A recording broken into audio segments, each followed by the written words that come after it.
gimana sih cara si pin SDA dan SCL ini ya digital. Nah, untuk SCL, nah ini tuh kayak dalamnya si I2C gitu ya, device I2C logiknya. Nah, kita lihat ini ada tipe yang open brain connection. Nah, tadi kan sudah disebut di sebelumnya nih, ada pull up resistor ya. Ada pull up resistor. Nah, ini berperan penting. Kenapa? Kita lihat di sini pas ketika NMOS ini ya, sebut aja transistor. Nah, kalau misalnya di posisi on, nah nanti eh dia akan menyambung ada aliran dari si ini ya ke arah ground. Nah, ini ada tanda panahnya kayak gitu.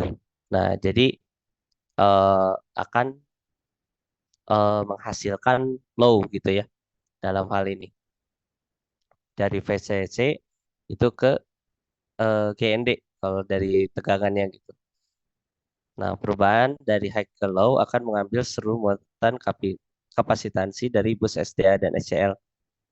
Nah, jadi sama kayak yang kemarin contoh push button itu ya. Jadi ibaratnya si transistor ini saklarnya ya. Nah, ketika saklarnya ini aktif gitu ya, on, dihubungkan, nah dia terdorong ya kapasitansinya itu ke arah ground ini gitu sehingga SDA dan SCL ini bernilai low gitu ya. Nah, secara tegangan misalnya VDD ini high, ground ini low, nah dia ada perubahan tegangan gini. Itu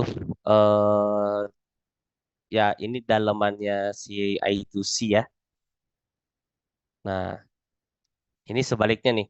Kalau misalnya bernilai off gitu ya, si saklar ini tanda kutip ya atau transistor ini dia akan kembali lagi ke high gitu karena ada pull up resistor ini yang dihubungkan ke VCC ya, dihubungkan ke VCC pull up ya. Nah, maka dari itu nanti si SDA dan SCL-nya bernilai high kayak gitu.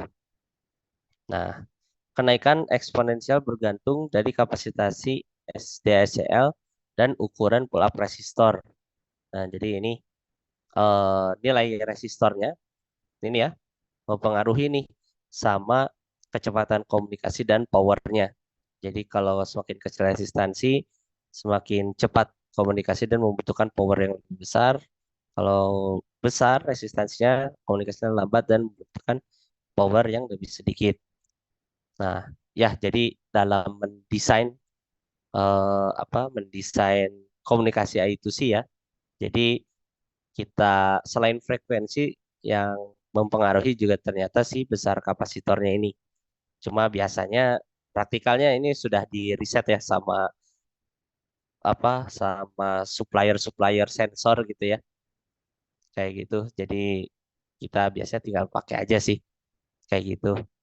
Nah, terkecuali kalau kita yang buat sensornya gitu dan ingin menggunakan I2C misalnya. Nah, ini kayaknya perlu gitu ya untuk mendesain eh, resistornya ukurannya berapa.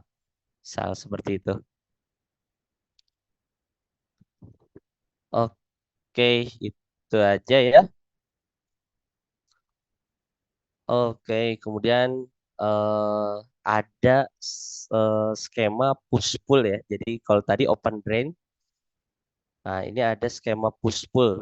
Nah, jadi singkatnya ya, kalau yang open drain itu dia hanya satu saklar aja ya untuk kalau diaktifkan dia mendorong ke low gitu ya, ke ground. Kalau dilepas dia akan ditarik ke high dengan bantuan si resistor pull up ini. Nah, itu skema yang open drain. Nah, kalau push pull dia nggak pakai resistor pull up tapi melainkan dia menggunakan dua saklar gitu ya, saklar untuk membuat dia ke low gitu ya dan saklar untuk membuat dia ke high. Ada dua saklar gitu. Ya, mungkin kurang lebih seperti itu ya perbedaannya sih. Kalau push pull dia menggunakan dua transistor, kalau open drain dia cuma satu dengan bantuan resistor pull up kayak gitu. Oke, oke, ini nampaknya terlalu detail ya untuk penjelasan I2C-nya. Apa ya s- untuk praktikalnya sih apa ya?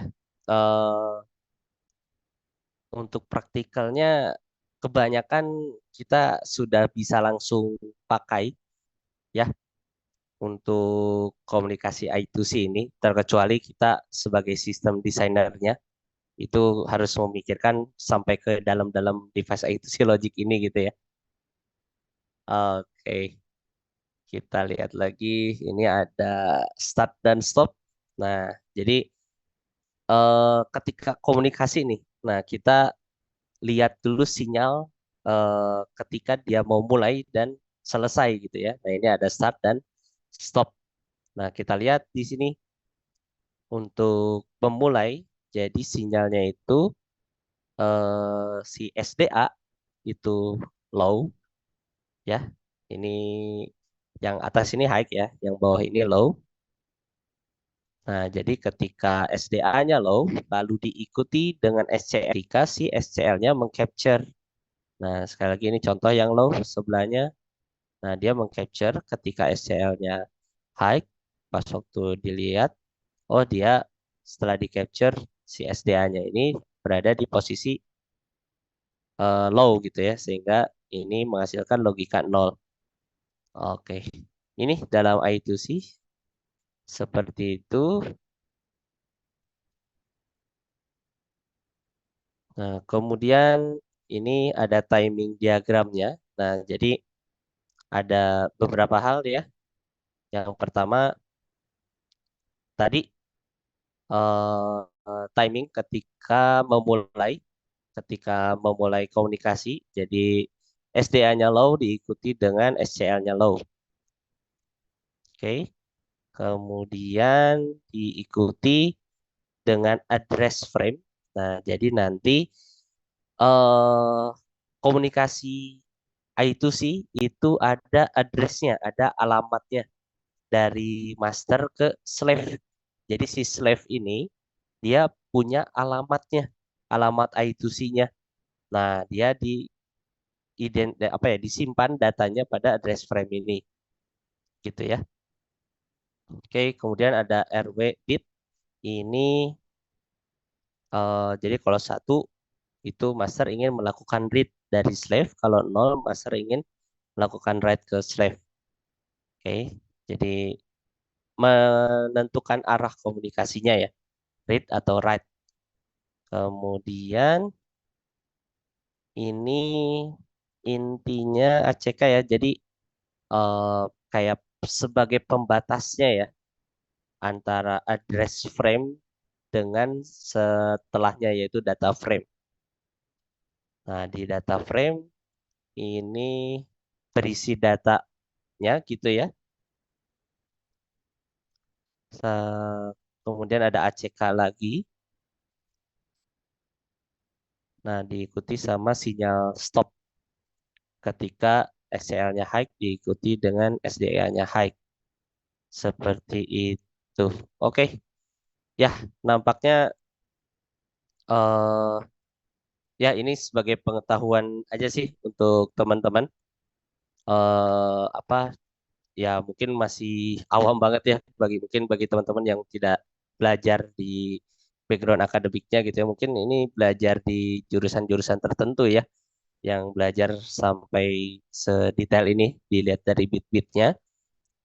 Ya, mungkin praktikalnya sih teman-teman ketika akan menggunakan I2C biasanya kita cukup baca dokumentasinya ya kayak misal teman-teman mau baca sensor, mau menggunakan aktuator, mau menggunakan display dan misalnya komponen-komponen yang tadi itu menggunakan I2C, nah biasanya eh, sudah dijelaskan semuanya di datasheet, kita tinggal membaca dan menggunakannya gitu ya. Misal informasi yang paling penting tentu posisi di mana SC, SDA SCL-nya, kemudian address frame-nya berapa gitu ya, address frame-nya berapa.